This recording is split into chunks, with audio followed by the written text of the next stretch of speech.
welcome to ToyMatt, the channel where we take vintage toys and compare them with their modern reproductions or counterparts. Today we are looking at Boba Fett. So here on the right we have the original Boba Fett action figure that was released in 1979. It was the last figure released on the original Star Wars card from Kenner. And then here on the left we have the Boba Fett that was released with the Force Awakens Slave 1 toy. That I spoke pretty badly about last week. So Boba Fett was initially supposed to have a rocket firing feature. However, due to some safety concerns with some Battlestar Galactica toys, they just could not make a safe rocket firing toy. Hasbro, however, has created a rocket firing Boba Fett in this design more recently.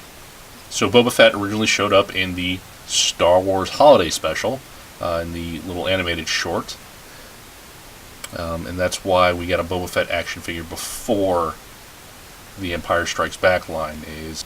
So let's take a look at this original Boba Fett. Alright, so he comes with the Stormtrooper blaster in blue. So he has his iconic helmet with the T-visor. There's a little bump on the right side of his helmet, which is the rangefinder. It's kind of just molded in and tilted forward instead of sticking up straight like this one.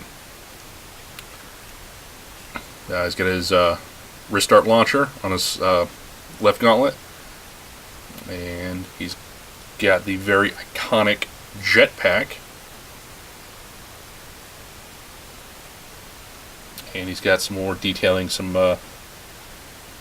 tools or weapons on his shins. He's got knee pads. Mine is a little bit scuffed up, but it's Boba Fett, which is cool. I feel that he's probably one of the best action figures that was created in the Kenner line. Just because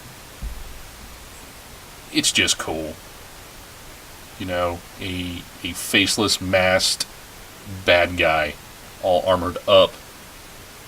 Just really cool. The figure itself, it's got a lot of different colors on it.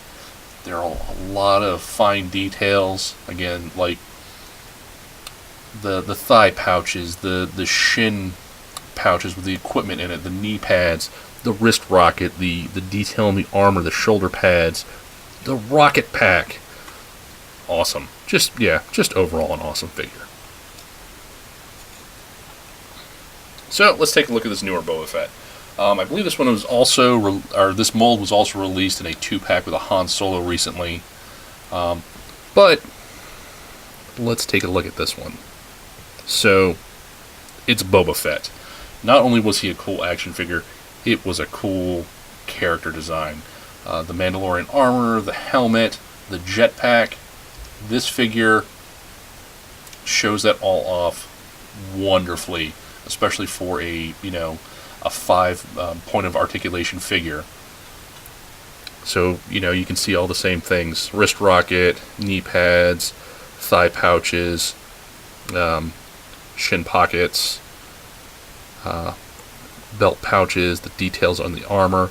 You can see that little insignia on his right breastplate, the right part of his breastplate, Mandalorian symbol on the shoulder, the backpack. On this character, the backpack is removable with a little bit of effort, as it is necessary to insert him into the cockpit of Slave 1. And the Wookiee scalp braids, pretty cool. Helmet's not removable or anything like that. He comes with his screen-accurate blaster carbine, which is pretty cool. It's kind of difficult to get into his hands because his hands are molded kind of with like that trigger grip. So it's kind of hard to get the gun into his hand. I think that is the only drawback to this figure. Also, it's really easy to just sling the rifle on his shoulder, which I think is pretty cool. it's just disappointing that this action figure, which is a cool 5-point of articulation action figure, came with such a garbage vehicle. Overall, I gotta say, I like Boba Fett action figures. It's not something that I go out and target to collect, but when they come up, they typically are pretty cool action figures. So what are your thoughts on Boba Fett? A lot of people think that, he is just a guy with a helmet that, got poked in the back and fell in the Sarlacc pit and, isn't worth all the hype. Mention in the comments below if you reach out to ToyMatt on social media. And until next time, when you take two toys and have them, take it to the ToyMatt.